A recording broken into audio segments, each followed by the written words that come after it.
Welcome, everybody, to the Hockey News as Playoff Frenzy Live. I am Ryan Kennedy, joined by Avery Lewis McDougall, who is live from Edmonton. I am live from Toronto. We will be taking your comments on all sorts of social media platforms, so hit us up with your thoughts. The main event tonight was the Toronto Maple Leafs and the Ottawa Senators. Toronto prevailing in overtime on a Max Domi goal to make it 3-2. And Playoff Frenzy Live is brought to you by Sticks.com. Why break the bank on sticks when you can get pro-level composite sticks without the pro price at Sticks.com? That is Stix.com. Hit it up for your quality stick needs. Let's get right to it, Avery. Very interesting game two. I'm going to say this. When I was thinking about this series, before it began, in my mind, so I can't take full credit, I was like, I think Toronto, might kind of kick Ottawa around the first game, but the second game will go to overtime. And I'm kicking myself for not saying it because it would have been a reverse jinx, and we would have been able to do the show earlier if it had finished in regulation, because as we all know, the only thing reporters cheer for is a game ending in regulation. But let's start off with just how things ended. Max Domi with the winner. Here's a player that bounced around on a couple of lines, moved up a bit at one point in the third, but Domi, he's got the speed, he's got the work ethic. He doesn't always shoot. He plays the hero tonight. His father, Ty, was in the audience. First of all, what'd you think of the finish? That was a heck of a finish. You know what? Playoff overtime, it's always fun seeing games go to a fourth or fifth period. And on a team with guys like Austin Matthews, William Nylander, those are your big guns, but you want other guys to step up and score. And for Max Domi to do that, that's a big sign for his Maple Leafs team, getting offense from other areas, Ryan. Yeah, I'm with you there. I was thinking about that during the game that, obviously the core four had been doing their job, but if you're going to make a long run, obviously you need that depth. And we had a comment there from Patrick Kennedy, who is my brother, Benny the Butcher, with an amazing setup to Domi. Funny thing, I recently watched The Boys, so shout out to my bro there with a nice comment to kick us off. I wanted to start off, though, at the beginning of the game. Toronto with another hot start, and the power play once again crushing it. Just, I think it was 18 seconds tonight. Yeah. This seems to be the definitive factor early on, is that lethal Toronto power play. And Avery, you cover the Oilers in Edmonton, so you've seen some pretty lethal power plays. To me, it feels like just the mental speed with which Toronto's power play is operating is just too overwhelming right now. I'm curious what you've seen from them through two games. Yeah, no, I agree with that. It feels like whenever Toronto's on the man advantage, Ottawa is playing a step behind. And even though this game went to overtime, you can't play with fire if you're Ottawa that often. And lucky this game ended only 3-2. But with the series going back to Ottawa now 2-0, if you again take early penalties, this will be a bad sign for the Senators going to game three back in Ottawa now, Brian. Yeah, and what's really kind of fascinating is, you had the controversy on the non-penalty, as it turned out, the follow-through on Thomas Chabot, clipping Mitch Marner, drawing blood, making him bleed his own blood, as Nelson Muntz would say. And clearly, that's the rule. I think if I were, Toronto's coaching staff, I might have tried to make the argument that he wasn't looking where his stick follow through was. So was he really trying to take a shot? But obviously that would have fallen on deaf ears because the refs made the right call there. There was also the late non-call on what could have been a puck over the glass. You do kind of wonder at some point, like, it is playoff hockey and they have been calling penalties. They're not letting everything go. I know that's often a criticism of officials in the postseason, but given the lethality of the Toronto power play, I can't help but wonder if the back of their mind, they were like, we don't want this game to end on a power play. We would prefer it to be, not a quote unquote judgment call. But I did want to get into what Ottawa did very well in game two. I mean, much better game from the Senators. And in particular, that second period was like all Ottawa. And for me, I think the key, it felt like the Senators had found a recipe for success in the second, where it was fast hockey, it was aggressive, great forecheck. Don't give the Leafs time to set things up, or don't give them time to even break out the puck. And, they got rewarded for it ultimately. Again, Avery, how did you see Ottawa's second period? Yeah, this is a team in which, this is a young, hungry team that can't afford to sit back. You have to take the game to a veteran Maple Leaf squad. We saw the great play of Brady Tkachuk getting that fortunate bounce off Brandon Carlos' skate. And if Ottawa wants to get into the series, they're going to have to keep it up. Keep pushing forward, keep getting chances on these Stolars. You will not win a game in the series if you sit back against the Maple Leafs team, Ryan. Yeah, I thought, guys like Tim Stützle and Drake Batherson in particular up front were really good for Ottawa. And I feel like there was some residual impact to that second period. Like when the Leafs came out in the third, they obviously played a lot better, dominated in terms of shots. Famously, Ottawa didn't have a shot on net until they scored the tying goal. But it felt like the Leafs, didn't have the same energy they did in the first period. And I wonder if it's because, Ottawa was really taking it to them and really skating hard. So, you make a good point about that young team. And, can they keep that up? I think is the big question. You're down 2-0, but you haven't played at home yet. So I don't know. Like, how are you feeling about Ottawa right now based on how they played for whatever it was, 63 minutes? I'm not sure how long overtime was. I know it wasn't long, which I appreciated as an old man. You know what? Game one felt like it was a game in which you learned from your lessons. Game two felt like they learned from game one. They tried to clean things up. Now it's now a matter of game three. Obviously, it's now a must-win game now because you don't want to. We know stats of a team that falls 0-3. They aren't pretty, but it feels like there's momentum building for Ottawa. They learned from the mistakes of game one, and they can put it together. They should be able to get a win in game three now, Ryan. Yeah, and I think this should be a positive for the Senators. They have guys with experience. You talk about, David Perron, a Stanley Cup winner, Claude Giroux, who has been, a captain in the NHL before, a longtime veteran, and obviously he has playoff experience as well.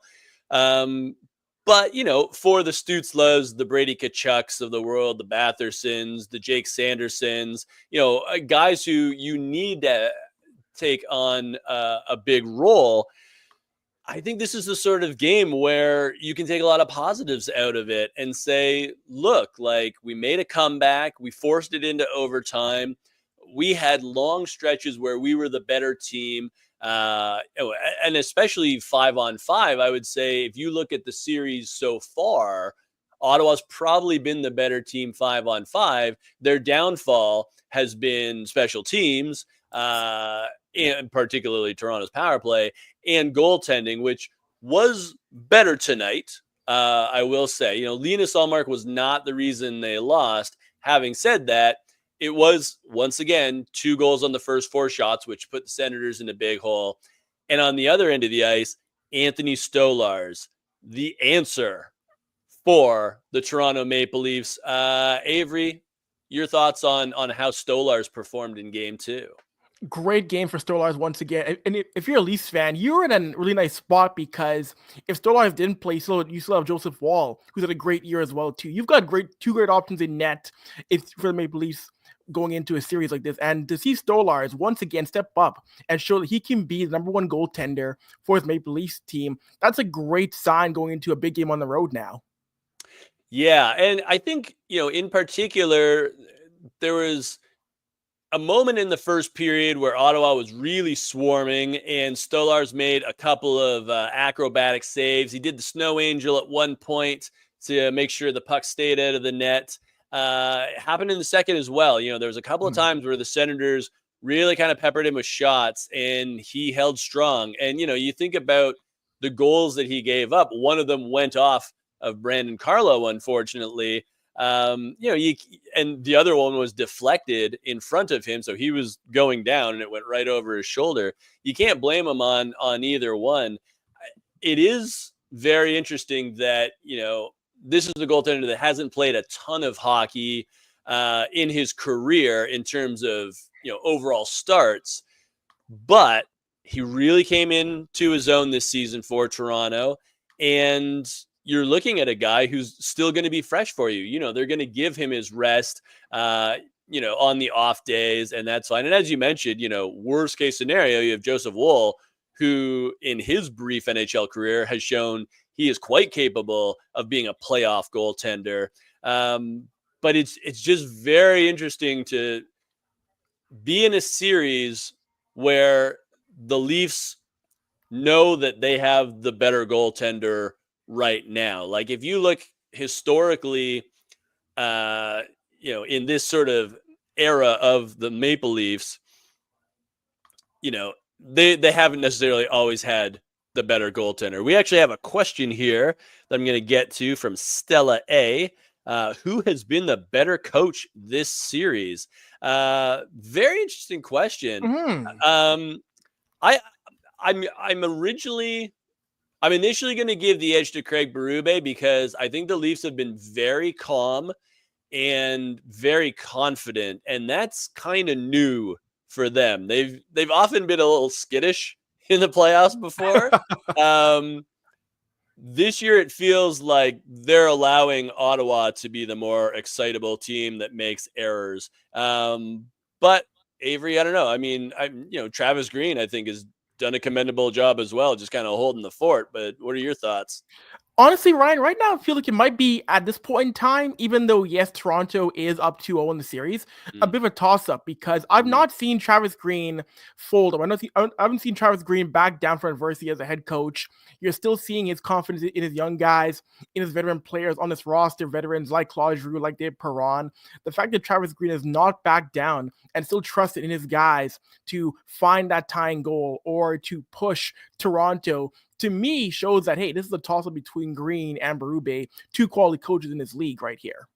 Mm-hmm. And let's point out, he did not pull Linus Ullmark in game one. After game one, Green said that he liked his goaltending. He liked his goaltender. So, obviously a sign of faith there, even if it wasn't true, which I always appreciate when people in hockey just lie to us, because it was a bad game for Ullmark. And they were like, oh, there was some, deflections. It's like, yeah, there was also some goals that just went straight past him. But Ullmark was much better in game two, on a whole. Again, like it was a tough start for him, but not the same as game one. So appreciate that question there. Let's go to another one. Mace Aviation. I'm going to say Mace as if it was the 90s/2000s rapper.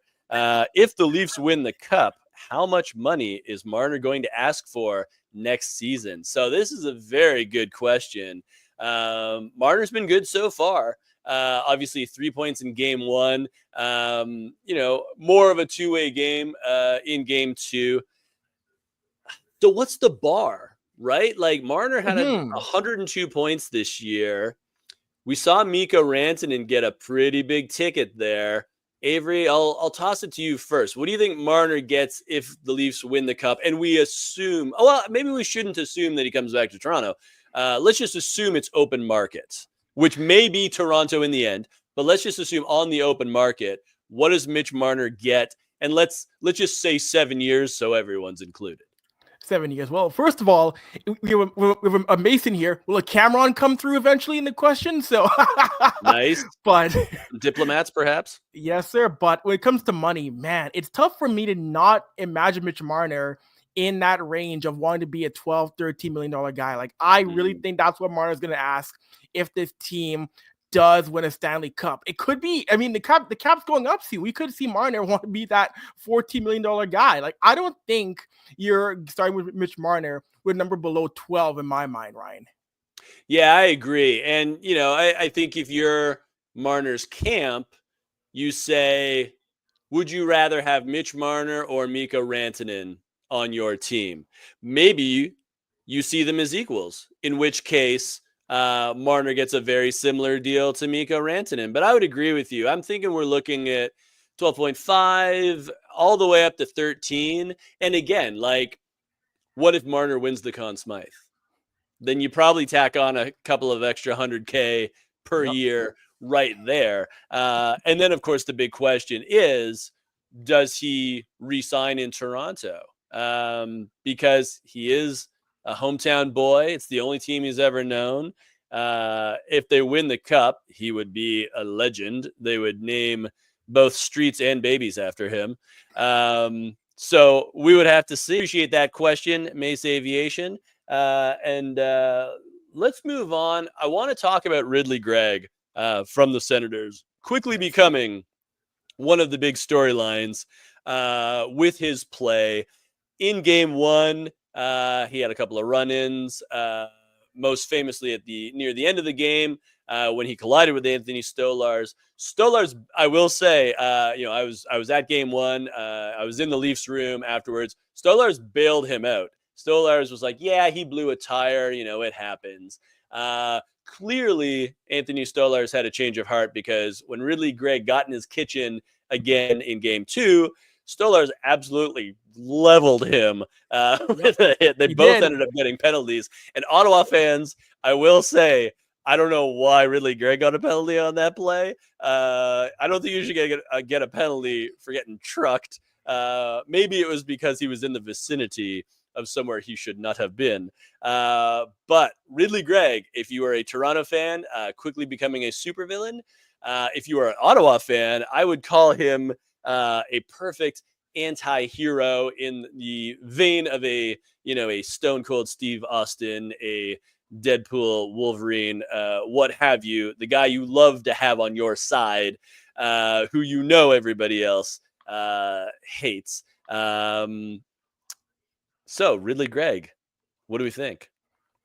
The Battle of Ontario needs a good villain. It needs the anti-hero. It needs that kind of guy to poke at somebody. I love the fact that he's playing that role towards towards the Leafs. And I mean, we saw before years ago, we saw guys like Darcy Tucker, like Chris Neal, be those kind of guys who will irritate the opposing side. It's a throwback. I love it. Mm-hmm. All right, so Michael Trakos is on the line. Michael Trakos was at game 2 for us in Toronto. He's going to join Playoff Frenzy Live. Mike, you are in the press box. Let's start off with the post game. What kind of intel did you gather? What were they saying in the scrums on the podiums? Yeah, so podiums are happening right now, Ryan. So I wasn't you went able scrums only. to. I went scrums only. I went right into the Toronto room, and obviously Anthony Stolarz talked. He spoke about Ridley Gregg. It's funny. I haven't seen that out of him, like channeling his Jordan Binnington, Ryan. True. Knocks Gregg down. I heard what you guys said. I was surprised that it was offsetting. Like they gave Gregg a roughing penalty. I don't think he deserved a roughing penalty. If anything, it should have just been, double interference. But you can't go through the blue paint and give Anthony Stolarz credit. He made it clear that you're not going through his blue paint. So I like to see that edge. This has been a long time coming for Anthony Stolarz. So to see him now, make his first playoff start in game 1 and then come back in game 2. And really, this was not a great game for the Toronto Maple Leafs. They kind of sleptwalked through a win here. And then, obviously kudos to Max Domi for getting a huge goal. But really, this is Anthony Stolarz, making a stamp on this series. Yeah, so I'm curious because I agree with you. I think the Leafs, they kind of took the whole second period off, although credit to the Senators for playing incredibly well. We talked about that early in the show. How did the Leafs feel about their performance ultimately? They're happy with the win. I think, Mitch Marner was saying that obviously they have to look at the tape and see what went wrong in the second period, because I think that's where they really provided an opening for Ottawa. Like after 2 periods, I think Toronto only had 10 shots. That's obviously not good enough. They won a game here that they didn't deserve to win. and they're lucky that it's going back to Ottawa. With Leafs winning or leading 2-0. This could easily be 1-1, and it probably should be based on how well Ottawa played. I guess the one saving grace is you have Anthony Stolarz in it, and you also have a Leafs team that really didn't give up a whole lot of grade A opportunities. Like there was that big glove save at the end of regulation that Anthony Stolarz made. I think it was on Dylan Cousins. I believe that's who he kind of robbed. But for the most part, Stolarz even said like they were throwing junk to the net. Like it wasn't, shots that really had a great opportunity of going in. So, this was Craig Berube hockey. You've got a 2-0 lead, and you almost kind of you're okay not really forcing the game and trying to go for a third goal, but at the same time, it almost bit Toronto in the butt. Yeah, I hear you. That they say the 2-0 lead's the worst one in hockey, and the Leafs kind of proved that tonight. All right, Mike, we're going to let you go so we can get on with the rest of the show here, Playoff Frenzy Live. Remember, everyone, if you want to drop us a comment, we would love to hear your thoughts, not only on Toronto, Ottawa, but in a minute we're going to talk about some of the other action tonight. So we will see you later, Mike. And Avery, let's finish up talking about Linus Ullmark.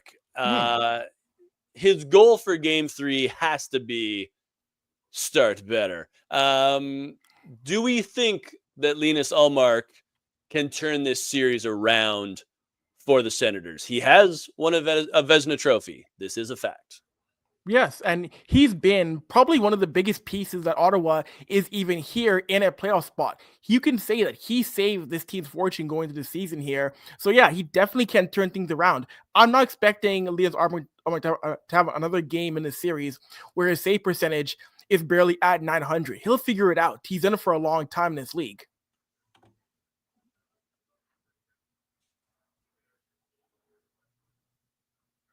Yeah, I suppose, the only trouble you have if you're Ottawa is you have to ask yourself, how many goals can we get on Anthony Stolarz? It's one of those things where, it's when you're playing a very good goaltender and you're behind, you kind of say like, oh, we are really in a hole. I was going to say one of the goaltenders who that applies to would be Andrei Vasilevsky in Tampa. But as we are currently speaking, it is 6-2 for the Florida Panthers over the Tampa Bay Lightning in Game 1 of the Battle of Florida. Yes, we do not just have a Battle of Ontario. We do not just have a Mikko Rantanen Bowl between Colorado and Dallas. We have yet another Battle of Florida. And the Panthers really taking it to Tampa Bay in Game 1. Are you surprised that this game has been so lopsided? A little bit, because whenever we have the Battle of Florida, it's usually almost always a very even series. Rarely do you see one team blow it open like this, but this is just stunning to me, and it shows that, hey, defending champions, they are still here. Do not count out the champions. They're getting offense from guys, again, the usual suspects, guys like Sam Reinhart, Sam Bennett. The guys who were key cogs in last year's playoff run are back once again.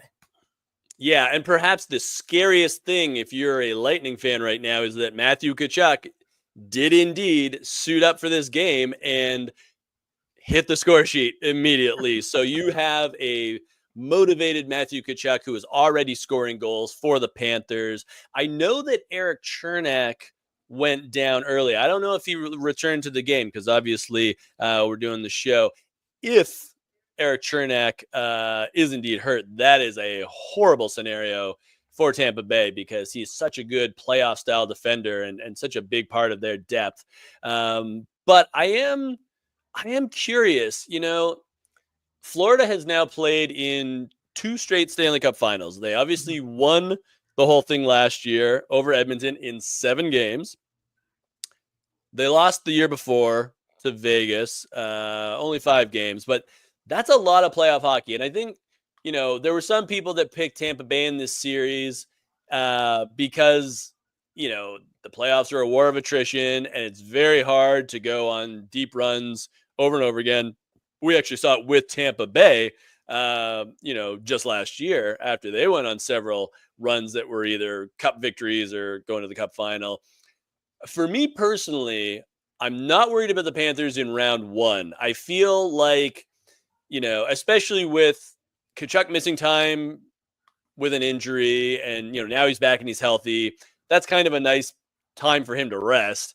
You bring in a guy like Brad Marchand, who obviously, the Bruins didn't have a long run last year, so he's had plenty of rest, or at least, he's not overtaxed. Maybe this comes back to bite Florida in the second or third round, but I don't know. Like, how do you feel about this? Like, do you worry about Florida's gas tank, or is that kind of overblown considering this is only the first round? I agree. You're right, though, Ryan. In terms of round one, not a big deal. But when you've gone through that many playoff rounds, that much hockey in now 3 straight years, I mean, so few teams get back to a cup final 3 years in a row, no matter how good you are. And you mentioned guys like Matthew Tkachuk coming back. You got Sam Bennett. You got Bobrovsky. But a lot of these guys in this roster, even with the rest, have injuries over many years. Like these guys have had and these are the youngest guys in the league. That kind of wear and tear grinds you down year in, year out. No matter how tough you are, that hurts. So yeah, I do think it's going to be a little bit harder for them come say around 2, or if they do get back to Eastern Conference Finals against these younger teams in the league, Ryan. Yeah. And to be fair, this is only game one. For all we know, Tampa Bay wins the next 4 games and the whole conversation is moot. But, Tampa Bay, it'll be interesting to see how they rebound in game 2. I'm just going ahead and assuming they do not make a 4-goal comeback. However, Avery, you saw in Edmonton last night, such a thing is possible in the playoffs, even if ultimately it resulted in a loss for the Oilers. Let's talk about Vegas and Minnesota coming up tonight.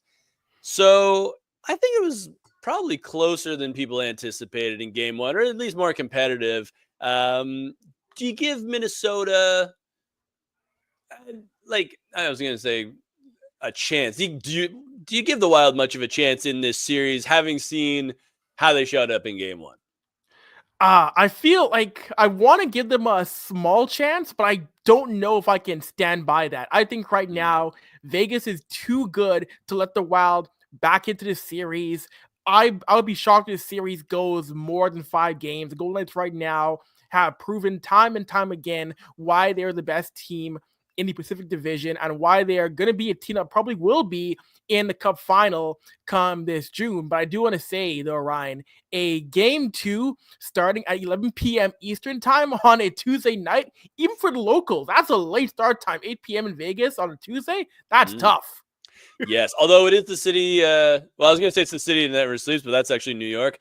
But Vegas, we all know that, if you're in a casino, they pump the oxygen in to keep you awake. So, Golden Knights fans, if you weren't already pumped up enough for your team, if you feel yourself flagging a little bit, just pop into one of those, very well-known establishments on the Strip or in Old Vegas, and they'll just perk you right up there.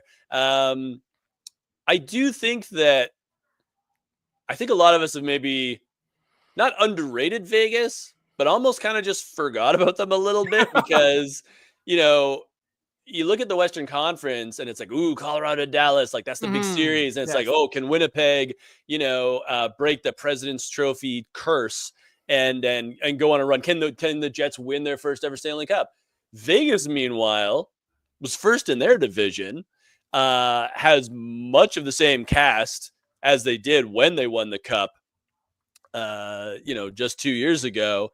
And because they did not win the Cup themselves last year and went out earlier, they are not as, I would say, physically taxed as a team such as, the Oilers, for example, in the West that went all the way. Where would you rank Vegas in terms of Western Conference contenders, especially given that Minnesota may, and I say this before game 2 has actually been played, Minnesota may just be a speed bump? Ooh, that's a great question. If I were to rank them, I still would say I still have Dallas 1, Colorado 2, but I would probably put Vegas 3 with Edmonton at 4. I still believe in Oilers being a team that can figure things out, but to me, I don't have Vegas being any lower than 3 because we see time and time again that Vegas team keeps a lot of its supporting cast, and even when they do want to change things up, we see this front office be ruthless when it comes to trades, getting back better assets, making great signings to find ways to retool on the fly every single year. Mm-hmm. All right. Well, I'm going to give the last word here to another viewer, Journalism John CU. Minnesota was one of the top teams in the league before Kaprizov's injury, so it's tough to rule the Wild out. So fair enough there, John. It will be interesting to see how much damage Kaprizov can do in this series. Obviously, they have Brock Faber as well, Matthew Boldy. So I think Minnesota is going to be an interesting team. Maybe not so much this season, but next year as they continue to grow and if they stay healthy and don't draw a powerhouse like Vegas in the first round, maybe they go further. But game 2, Vegas, Minnesota, popping off. We shall see if the Wild can salvage a split in Sin City before they head back to the land of 10,000 lakes. But that's enough from us. Thank you to Sticks.com. This has been Playoff Frenzy Live at thehockeynews.com. I am Ryan Kennedy. That is Avery Lewis McDougall. Thank you, everybody, for joining us. Thank you for your comments. And go to thehockeynews.com for more wall-to-wall playoff coverage.